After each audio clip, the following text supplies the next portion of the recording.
Hello viewers, राजनीति channel में आपका स्वागत है।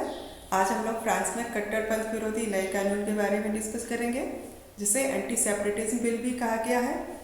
फ्रेंच पार्लियामेंट ने फरवरी मंथ में कट्टरपंथी विचारधारा के खिलाफ एक बिल पेश किया, जिसे लोअर हाउस ने पास कर दिया है और अपर हाउस में पास होने के बाद यह बिल कानून का रूप ले लेगा।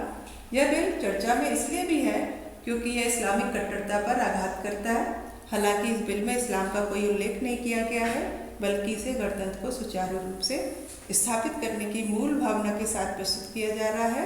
इसी कारण इसे रेनफोर्सिंग रिपब्लिकन प्रिंसिपल बिल भी कहा जा रहा है।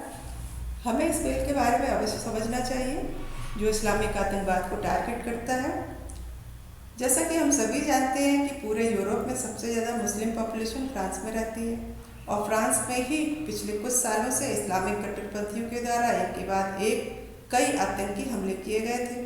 नया बिल ऐसी घटनाओं की पुनरावृत्ति को रोकने का प्रयास है। इसके साथ ही फ्रेंच गवर्नमेंट ने स्पष्ट रूप से कहा है कि ये किसी धर्म या मुस्लिम धर्म के खिलाफ नहीं, बल्कि अलगाववादी मुस्लिम सोच के खिलाफ है, जो फ्रांस के बंटवारे की कोशिश में है। इस बिल के मेन प्रोविजन को हम लोग पॉइंट वाइज समझेंगे।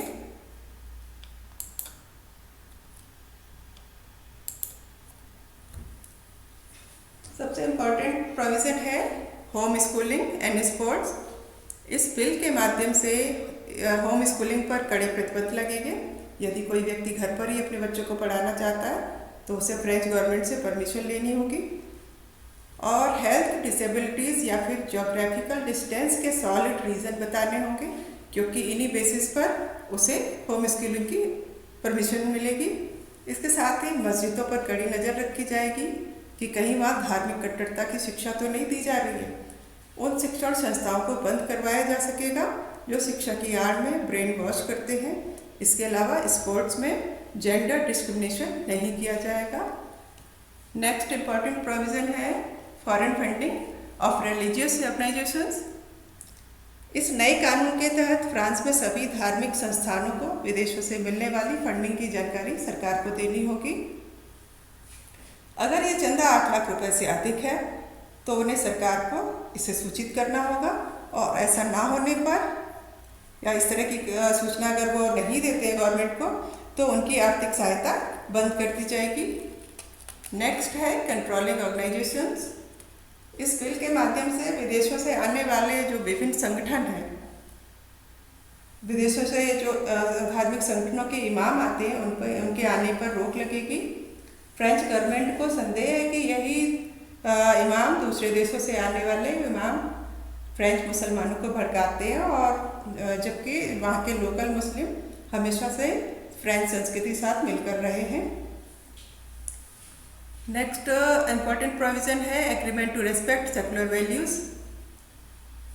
इस बिल के माध्यम से जिन समूह और संस्थाओं को सरकार से विशेष सहायता मिलती है उन्हें एक एग्रीमेंट साइन करना होगा और इस एग्रीमेंट के माध्यम से उन्हें संवैधानिक और सेकुलर वैल्यू का सम्मान करना होगा, जिससे कि वहाँ की सेकुलर सिस्टम को किसी तरह का क्षत विक्षत न किया जाए, उसे किसी तरह की हानि न पहुँचाई जाए। नेक्स्ट प्रोविज़न है हेट स्पीच एंड सेपरेटिज्म।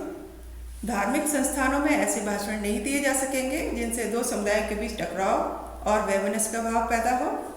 जिन लोगों पर फ्रांस में आतंकवादी घटनाओं में शामिल होने का आरोप है तो ऐसे लोगों पर धार्मिक संस्थानों में पार्टिसिपेशन पर 10 साल का बैन लगा दिया जाएगा। नेक्स्ट इम्पॉर्टेंट प्रोविज़न है extending the ban on religious symbols. France में धार्मिक चिन्हों पर प्रतिबंध लगेगा। अब तक मुस्लिम महिलाएं गवर्नमेंट ऑफिस में बुर्का और हिजाब पहनकर नहीं जा सकती थी, लेकिन इस कानून के बाद अब प्राइवेट कंपनियों को भी इसके दायरे में लाया गया है। ऐसी कंपनियां जो जन सुविधाओं से या पब्लिक डीलिंग से रिलेटेड है, जैसे ट्रेन, बस, रेस्टोरेंट आदि में धार्मिक चिन्हों के प्रयोग पर पाबंदी लगाई जाएगी। इसके बाद है provision for polygamy and forced marriage.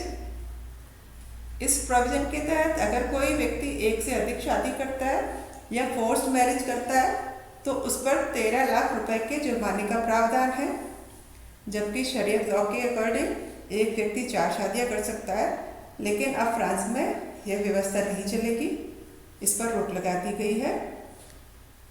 Next और बहुत ही इम्पॉर्टेंट क्लॉज है सैमुअल पैटी लॉ। इस कानून में सैमुअल पैटी के नाम से भी प्रोविजन जोड़ा गया है, जिसकी वजह से इसे सैमुअल पैटी लॉ भी कहा जा रहा है। जैसा कि हम सभी जानते हैं कि सैमुअल पैटी एक स्कूल टीचर थे जिनकी अक्टूबर 2020 में हत्या कर दी गई थी। इसमें यह प्रोविजन होगा कि अगर कोई व्यक्ति किसी सरकारी कर्मचारी और अधिकारी को हार्म पहुंचाने के लिए या उसे नुकसान पहुंचाने के लिए उससे जुड़ी हुई पर्सनल इन्फॉर्मेशन को सोशल मीडिया पर शेयर करता है तो उस पर 40 लाख रुपए का जुर्माना और 3 साल की सजा का प्रावधान है। इसके साथ ही अगर कोई व्यक्ति फ्रांस के किसी भी सरकारी अधिकारी या जनप्रतिनिधि को डराता है और उसे फ्रांस की सेकुलर वैल्यूज के विरुद्ध जाने के लिए बाध्य करता है तो उस पर 5 साल की सजा और लगभग 65 लाख रुपए का जुर्माना लगाया जाएगा। तो ये इस बिल के मेन फीचर्स हैं। इस प्रकार इस बिल का सही अर्थों में अगर इसे लागू किया जाता है तो फ्रांस में धर्मनिरपेक्षता को व्यवहारिक बनाया जाएगा और धार्मिक कट्टरता को भी ये बिल रोकने में सहायक होगा। उम्मीद है आपको ये वीडियो पसंद आया होगा और अगर आप ऐसे ही किसी और करंट पॉलिटिकल इश्यूज पर जानकारी चाहते हैं तो कमेंट बॉक्स में डाल सकते हैं। Thank you.